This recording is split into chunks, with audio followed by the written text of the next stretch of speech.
China को अगर हम कन्फ्रंट कर सकते हैं तो India is the only country, और उसकी वजह से अमेरिका उनके पीछे पीछे है। इंडिया बड़ा मुल्क है दुनिया का, मतलब आधी दुनिया तो आपके पड़ोस में है।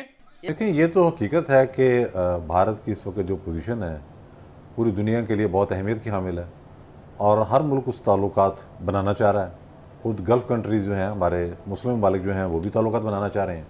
और जब ये सारा सिलसिला सेटल हो जाता है तो फिर हमें अपनी फिक्र करनी चाहिए। जो इंटरनेशनल लेवल पर भी पाकिस्तान तन्हाई का शिकार दिखाई दे रहा है। एक तरफ इंडिया का प्रॉब्लम, उधर अफगानिस्तान के साथ आपकी डिप्लोमेसी कामयाब नहीं हो रही, ईरान के साथ आपके वैसे ही कोई अच्छे तल्लुकात नहीं है, बुरे नहीं है मगर अच्छे भी नहीं है। तो मतलब है सारे बॉर्डर्स ही जो है सारे बॉर्डर्स पे प्रॉब्लम है। उन्होंने बाकायदा डिक्लेयर किया हुआ है अपनी सीसी में कि पाकिस्तान एक गैर फितरी रियासत है, ये खत्म हो जाएगी, नहीं होगी तो बेजोर शमशीर खत्म कर दी जाएगी। चीज को बड़ा गौर से देखता है कि जब दुश्मन तड़ी लगा रहा है और इधर आपके हुक्मरान खामोश होकर बैठे हुए, हमें चपेट पड़ती है ना बाहर से, फिर हम चीखे मारते हैं।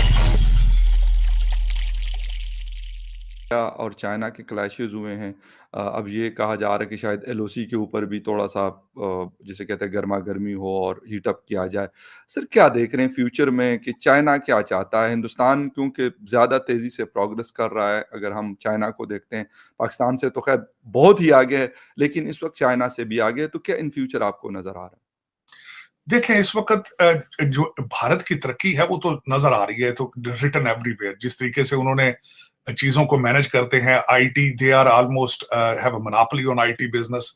फिर उनका उनका क्वालिटी ऑफ एजुकेशन, उनका डायस्पोरा, इस वक्त अमेरिका के अंदर उनका कंट्रोल, यहाँ पे जितनी बड़ी कंपनियों के सीईओ हैं वो सारे इंडियन हैं, वो सारा बिजनेस चाइना से खींच कर इंडिया लेके जा रहे हैं।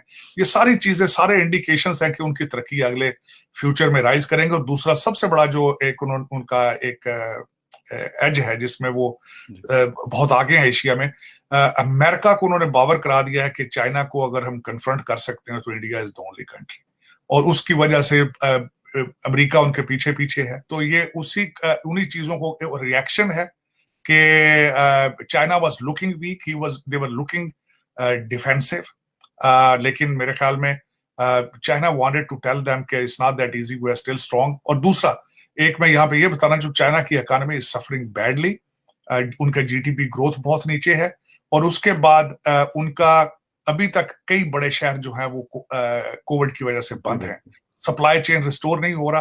तो ये उनकी बुखलाहट की निशानी लग रही है कि they are getting panic and frustrated, जो भारत के साथ उन्होंने जो बॉर्डर पे कुछ किया है। लेकिन इससे हासिल कुछ नहीं होगा, क्योंकि both countries are strong militarily, और भारत जो है मैं समझता हूँ कि they are ready as well अगर कुछ हुआ भी, लेकिन होगा कुछ नहीं।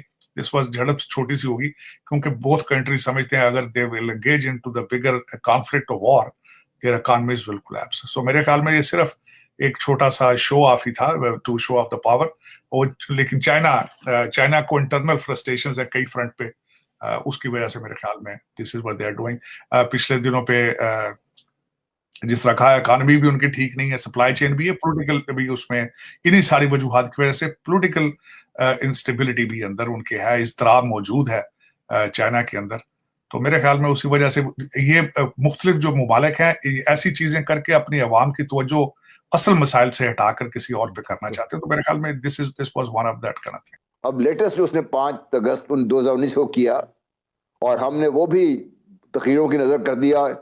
अब वो illegally occupied Jammu and Kashmir के इलाका जो है, श्रीनगर और उस इलाके में, उसने उस इलाके की हियती तब्दील करने का काम शुरू किया हुआ है, और चेंज हो रहा है, उसमें डेमोग्राफी चेंज हो रही है। उन्हें प्रॉपर्टी लेने का राइट दे दिया है, वहां पर वो इन्वेस्टमेंट लेके आ रहे हैं। और नेक्स्ट स्टेज पे ये तो राजनाथ सिंह ने जो बात की, उससे पहले उनके जो नॉर्दर्न कमांड कमांडर है बड़ा वाजे कह चुके हैं कि हमारी तो जो असेंबली है, उनकी जो लोकसभा है, उसने एक करारदाद पास की हुई है कि जब भी हमें मौका मिलेगा हम गिलगित बल्तिस्तान और उसके बाद आजाद जम्मू कश्मीर, हम जो पाकिस्तान के साथ इलाका है जिसका, उसको लेके छोड़ेंगे इसको। हमें तो बस हुक्म की इंतजार है, जब हुक्म होगा हम कर लेंगे काम। वो तो यहाँ तक बात कर रहे हैं, हम कहाँ बैठे हुए हैं? हम तो आपस में लड़के एक दूसरे का गला ही नहीं छोड़ रहे, हम क्या करेंगे इसके लिए?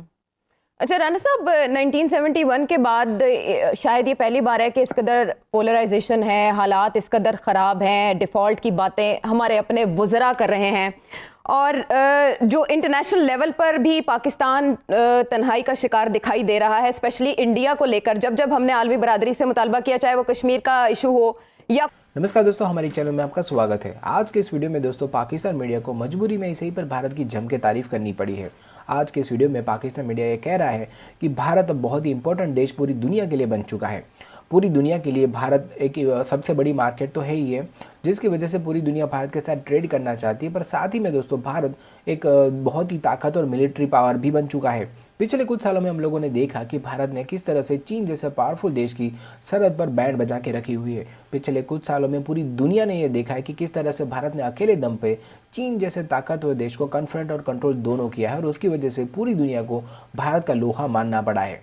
आज के इस वीडियो में दोस्तों फिलहाल इतना ही। अगर आपको हमारा वीडियो अच्छा लगा है तो इस वीडियो को लाइक ज़रूर करें, और अगर अभी तक आपने हमारे चैनल को सब्सक्राइब नहीं किया है तो अभी कर ले, ताकि हम आपके लिए ऐसे और भी इंटरेस्टिंग वीडियोस लगातार लाते रहें। धन्यवाद।